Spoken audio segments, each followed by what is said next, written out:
اللهم صل وسلم وبارك على سيدنا محمد أفضل الخلق وعلى آله وصحبه أجمعين وسلم تسليما كثيرا إلى يوم الدين.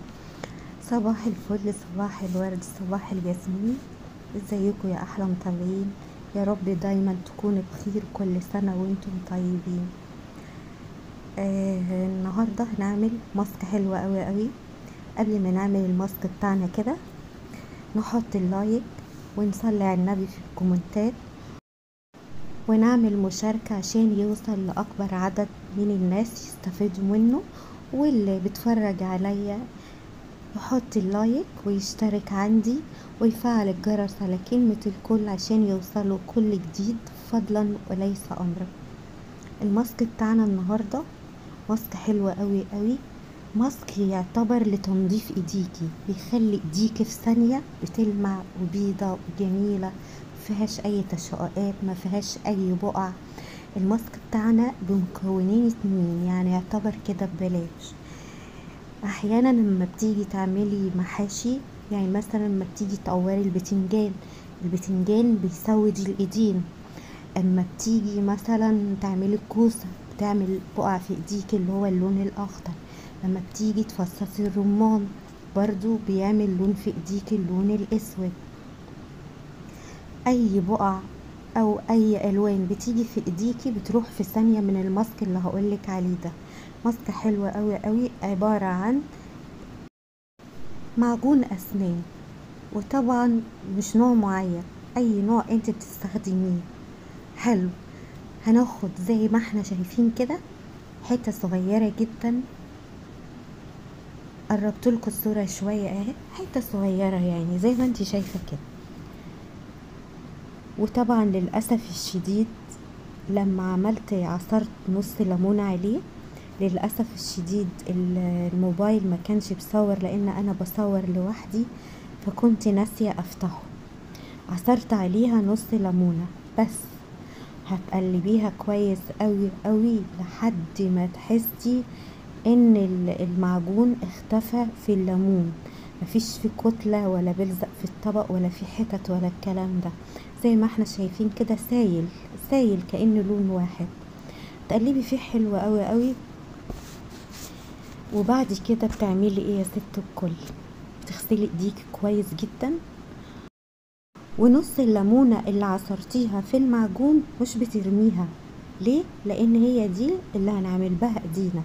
هنجيب نص الليمونة زي ما انت شايفة كده وتحطيها في الماسك اللي انت عاملاه المعجون بالليمون، وتيجي على كفة ايديكي كده وتعملي ايديك كويس. شايفين انا غسلت ايدي طبعا قبلها. بعد كده بقى ايه؟ بحط على ايدي كلها وادعك كده زي ما انت شايفة، تفركي جامد كده بالليمونة. دعكي ايديكي كويس قوي قوي، وتسيبي الماسك ده على ايديكي من 15 ل 20 دقيقة. تغسليش ايديك على طول عشان يديكي نتيجة، لان الماسك ده هيشيل الجلد الميت اللي في ايديكي، هيشيل جلد الوزة، هيشيل الشعر الوبري اللي هو الصغير جدا جدا ده، اللي انت مش بيبقى باين قوي بس يعني يعني شوية حاجة بسيطة. هيشيل السواد اللي في ايديكي. وانتي بقى ما بتيجي تعملي البامية بتلاقي برضو اثار في ايديكي، الملوخية، اي حاجة بتعمليها بتلاقي اثار في ايديكي وبقع، وبالتحديد بقع الرمان دي والبتنجان دي بتلاقي سواد رهيب.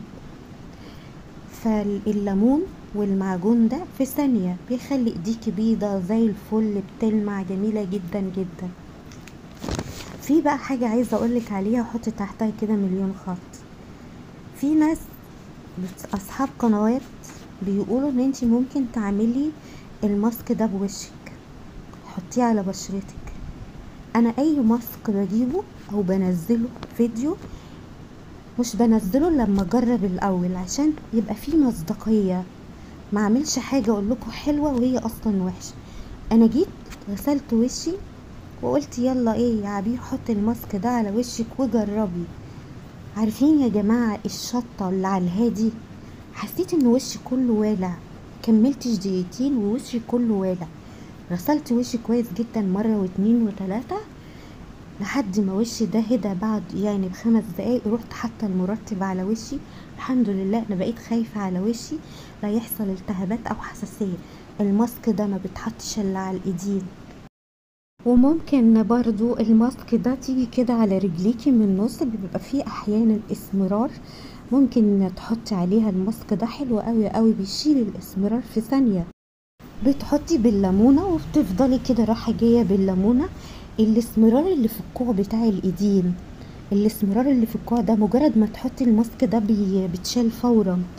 الماسك ده جميل قوي قوي يا جماعة، بس بلاش البشرة، بلاش، لان انا مش عارفة هل بشرتي عشان حساسة حصل فيها كده، بس نصيحة بلاش البشرة. الماسك ده جميل جدا جدا جدا، بيخلي شكل ايديكي حلوة. وركزي على العقل بتاعت ايديكي، لان بيبقى فيها سواد دايما، العقل بتبقى مختلفة. تعالي كده بين صباع ايديكي واعملي، ورجلك برضو، والكوع بتاع ايديكي ورجلك من النص كده فوق، بيجيب نتيجة. والماسك ده يعني مفيش لا يسكر، نص ليمونة ومعجون اسنان، بتديكي نتيجة مبهرة. بعد كده بتسيبيه 20 دقيقة، وبعد كده بتفركي بايديكي كده، هتحسي ان هو ناشف، وفركي عشان لو في اي جلد ميت، لو في جلد الوزة، الشعر الوبري، الكلام ده بيتشال. ماسك كويس قوي قوي، بيبيض الايدين من اول استعمال، وهيعالج التصبغات اللي في ايديكي، وبيشيل اللون الغامق، وحلو قوي قوي، هتلاقي نتيجة صدقيني، تفتيح في ثواني، جميل جدا جدا. كل اللي تعمليه بتسيبيه ربع ساعة، بعدها تغسلي ايديك كويس جدا جدا، هتلاقي نتيجة. والليمون حلو قوي قوي، فيتامين سي ومغذي، وخلي بالك الليمون بيبيض الضوافر برضو، بيخليها حلوة، وبيغذيها في نفس الوقت، وبينضفها، وبيخلي ايديكي بفتحة كده، وبيفتح ضوافرك، بيحولها من لون غامق للون فاتح. ودايما حاولي دايما بعد ما تيجي تخلصي ماسكات، سواء على بشرتك او على ايديكي، لازم كريم الترطيب حلو قوي قوي، بيطر ايديكي، بيطر بشرتك، عشان تتجنبي اي مشاكل للبشرة. وانا جبتلك مثال، قلتلك لو انتي جايبة مثلا زرعة وردة وجيتي تسقيها وما سقتهاش، هتلاقيها ايه؟ تشقق. هو ده نفس البشرة اللي عندك، لازم تراعيها وتسقيها، يعني لازم تحطي الكريم المرطب ده يعني ده بيدي نتيجة 60%، بيمنع اي مشاكل على بشرتك. ماسك ده حلو قوي قوي، بيدي نضارة فورية للايدين والرجلين، ممكن على رقبتك برضو من قدام كده ومن ورا. بيشيل اصلا الاسمرار بتاع اللي في جسمك، بيدي نتيجة فعالة من اول استخدام، هتلاقي ديكي شمعة منورة زي المراية. كل اللي هتعمليه نص ليمونة مع حتة معجون صغيرة زي ما انت شايفة، طبعا اي نوع معجون انت بتستخدميه، جميل جدا جدا، هيخلي ايديكي ورجليكي منورة، ويخلي ايديكي شكلها حلو اصلا، لان البقع واثار الخضار اللي انت بتعمليها دي، او المحاشي والحاجات دي، بتشوه منظر الايد. ولو عروسة ممكن تعمل الماسك ده، غير عروسة برضو ممكن تعمله، انه جميل جدا جدا، وصفة بجد معجزة جميلة، اكتر من روعة. بتشيل برضو اثار الشمس اللي في ايديكي، دايما الايدين معرضة للشمس فبتسمر بسرعة كده، وبيجي لها تصبغات وبتغمق. دايما الحاجة المكشوفة تلاقيها هي اللي بتتأثر، زي بشرتك وايديكي، ده اكتر حاجة بتتأثر، بتبيض جسمك في 5 دقايق. حتى الجلد الميت بتشيله، اثر الحبوب، السواد اللي موجود في ايديكي، التصبغات. بس ركزي على العقل بتاعت صوابعك، لان دي اكتر حاجة بتبقى غامقة. وادخلي كده ما بين صباعك كده، واعملي بالليمونة، وان شاء الله هتلاقي نتيجة فورية، نتيجة فعالة. ماسك جميل جدا جدا، يا ريت كلنا نداوم عليه ونعمله. وزي ما قلتلك، اي ماسك بتعمليه في ايديكي او في وشك، لازم يا حبيبتي تعملي المرطب، لان المرطب ده جميل جدا جدا، يعني بيخلي وشك جميل برضو، وبيدي نضارة فورية. وايديكي دايما تدهني ايديكي من المرطب اللي بتحطيه على بشرتك. اتمنى يكون الفيديو عجبكم، ولو عجبكم الفيديو لايك وشير، اشتراك للقناة.